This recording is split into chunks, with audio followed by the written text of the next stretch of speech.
Hello friends, welcome back to my YouTube channel Hindi English note. आज का जो हमारा टॉपिक है वो जूलॉजी के बारे में है।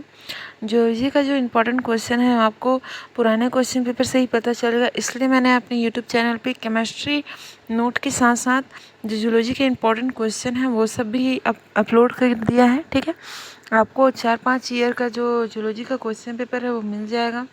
सो फर्स्ट क्वेश्चन पेपर ये है, जूलॉजी का 2018 का है ये, मतलब जूलॉजी का जो फर्स्ट पेपर है उसके बारे में है ये। ठीक है, सेकंड पेपर का मैं कल अपलोड कर दूंगी 2018 का, आप चेक ज़रूर कर लेना।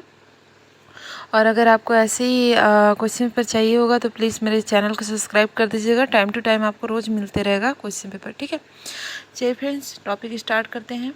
तो यहाँ पे जो आपका है जूलॉजी का फर्स्ट पेपर, उसका फर्स्ट क्वेश्चन क्या है।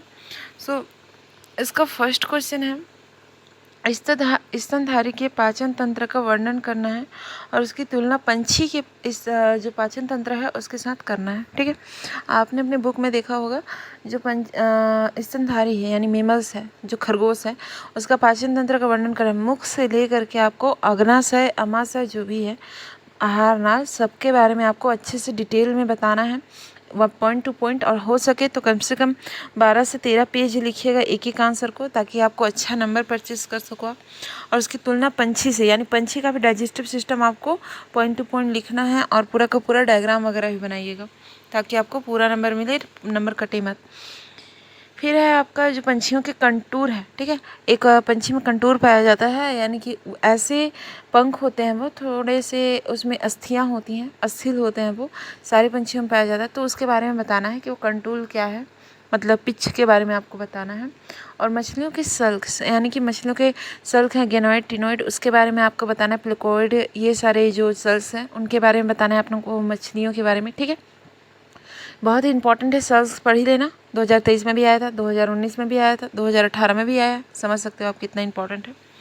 नेक्स्ट है आपका यूनिट 2 से। यूनिट 2 से है आपका कशेरुकियों में हृदय के विकास का वर्णन कीजिए। कशेरुकी यानी समझ रहे हो आप, जिस जीव में रीढ़ की हड्डियां होती हैं, ठीक है, वो क्या है, कशेरुकी हैं। तो इनमें विकास का वर्णन करना है, इनके हृदय का, यानी इवोल्यूशन ऑफ हार्ट। तो पहले क्या था, केवल नस से, यानी कि एक कशेरुकीय जो जीव हैं उनमें पाया जाता है ना, एक नस से पाया जाता है, उनमें उसी से वो ऑक्सीजन लेते हैं, ऑक्सीजन देते हैं। ठीक है, और फिर उसके बाद क्या होता है, फर्स्ट गलफड़े से होता है, मतलब गिल्स से। उसके बाद फिर क्या होता है, एक चैम्बर का हृदय पाया जाता है जो मछलियों में होता है। फिर 2 चैम्बर का हृदय पाया जाता है। ठीक है, फिर 3 चैम्बर हृदय पाया जाता है जो आपके इसमें पाया जाता है, पंछियों में पाया जाता है। ठीक है, फिर आपका 4th चैम्बर का मनुष्य में पाया जाता है, सॉरी 3 चैम्बर का आपका किस में, उभयचरों में पाया जाता है। तो ये सारी चीज़ें आप पढ़ लीजिएगा, इसको अच्छे से एक्सप्लेन करना है।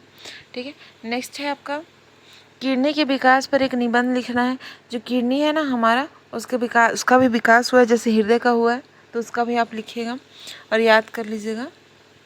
नेक्स्ट है आपका यूनिट 3 का स्कॉलियोडॉन की कपालीय तंत्रिका वर्णन करना है। 2023 में जो जूलॉजी का प्रैक्टिकल हुआ था उसमें भी जो स्कॉलियोडॉन है उसका कपालीय तंत्रिका का वर्णन करना था। 2023 के जो क्वेश्चन पेपर है मेन एग्जामिनेशन का, उसका भी ये क्वेश्चन है, आप जाके जरूर चेक कर लेना, क्वेश्चन पेपर मैंने अपलोड किया है चैनल में। नेक्स्ट है आपका अथवा में क्या लिखना था, स्तनी का नर मूत्र जनन अंग के बारे में बताना है, यानी मेमल्स का जो आपका उत्सर्जन तंत्र है उसके बारे में बताना है। और पंछी के मस्तिष्क की संरचना का वर्णन करना है, यानी कि पंछी के बारे में एक पूरी, आपको एक चीज़ अच्छे से ध्यान रखना है कि इसमें आपको पाँचों जीव के बारे में बताना है। यानी कि पहला क्या है आपका पंछी, ठीक है, यानी मेमल्स, ठीक है, फिर उभयचर, रेप्टाइल, ठीक है, ये सब के बारे में अच्छे से बताना है और अच्छे से एक्सप्लेन करना है। पांचों के बारे में तुलना करने के लिए आएगा तो पांचों के बारे में लिखना है। फिलहाल तो यहाँ पंछियों का मस्तिष्क के बारे में संरचना लिखना है। नेक्स्ट है आपका इकाई 4 में है हृदय की कार्यकी को समझाना है। ठीक है, हार्ट बीट हमारा जो होता है ना, कैसे दाया आलिंद से फिर दाया निलय, फिर बाया निलय, फिर बाया आलिंद, ऐसे जो ब्लड फ्लो होता है फेफड़े में जाता है, फेफड़े से फिर चैम्बर्स में जाता है, चैम्बर से फिर पूरे शरीर में जाता है। ये जो साइकिल है उसको अच्छे से समझाना है। हृदय की कार्यकी यानी हृदय कैसे काम करता है उसके बारे में, ब्लड को वो देता है ना, वो आवेश देता है ताकि वो पूरी बॉडी में फैल करके क्या कर सके, पूरी बॉडी में अच्छे से चलता है। 120 की रफ्तार से 120 की रफ्तार से जाता है बॉडी में और 80 की रफ्तार से वापस आता है। ठीक है, डिस्टोल डायस्टोल ये सब जो बीपी वगैरह है ये सब के बारे में पढ़ लेना। नेक्स्ट है आपका संक्षिप्त टिप्पणी लिखना है, रक्त स्कंदन ब्लड क्लोटिंग, समझ रहे हो ना, ब्लड कॉन्गुलेशन के बारे में बताना है। श्वसन की क्रियाविधि यानी कि आपका जो रेस्पिरेशन सिस्टम है उसके बारे में बताना है कि हम सांस कैसे लेते हैं, इसका भी एक पूरा चैप्टर है। नेक्स्ट है आपका इकाई 5 है, स्तनी के नेत्र गोलक की आंतरिक संरचना एवं क्रियाविधि का वर्णन करना है। जो मेमल्स है, ठीक है, उनके जो आँख का संरचना है, ठीक है, जितना रेटिना पुपीला जो भी पाया जाता है, पुपिल वगैरह, कार्निया वगैरह पाया जाता है, मसल्स पाया जाता है, आई मसल्स, और जितने भी दर्व वगैरह होता है, ह्यूमरस वगैरह, सब अच्छे से एक्सप्लेन करना है। ठीक है, और उसकी क्रियाविधि का वर्णन करना है कि काम कैसे करता है। तो यहाँ पे ये नहीं बताना कि लाइट यहाँ से गया, लाइट नहीं, यहाँ पे आपको बताना है कि जो प्यूपिल है वो क्या काम करता है, फिर उसके बाद कार्निया क्या काम करता है, फिर जो आई मसल्स है वो कैसे कॉन्ट्रैक्शन करते हैं, ये सब के बारे में आपको बताना है। और आइस के अंदर जो द्रव भरा रहता है वो द्रव क्या काम करता है, फिर उसके आगे रेटिना क्या काम करता है, ठीक है, और वो जो प्रकाश है उसको चेंज करके कैसे मस्तिष्क तक पहुँचाता है, इन सब के बारे में आपको क्रियाविधि समझाना है। और हाँ, अच्छा से सुंदर सा डायग्राम बनाना मत भूलिएगा, जूलॉजी यानी डायग्राम अलग नहीं होता है ये।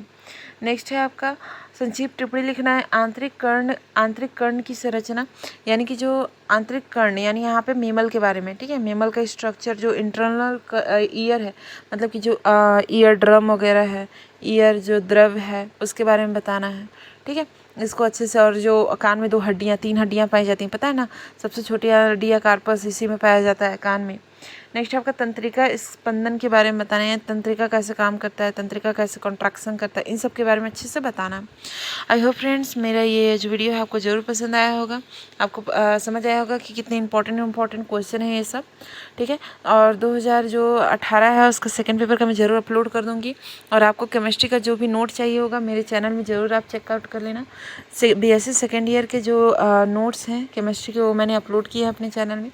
अगर आप, और जितने भी वो हैं आपके क्वेश्चन पेपर हैं सारे ऑल सब्जेक्ट के सबके हैं, और अगर आपको एक्स्ट्रा चाहिए होगा तो प्लीज़ मुझे कमेंट बॉक्स में ज़रूर कमेंट कीजिएगा, मैं ज़रूर प्रोवाइड करूँगी आपको।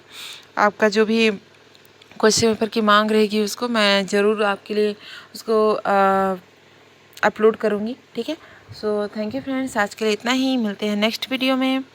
Thank you for watching.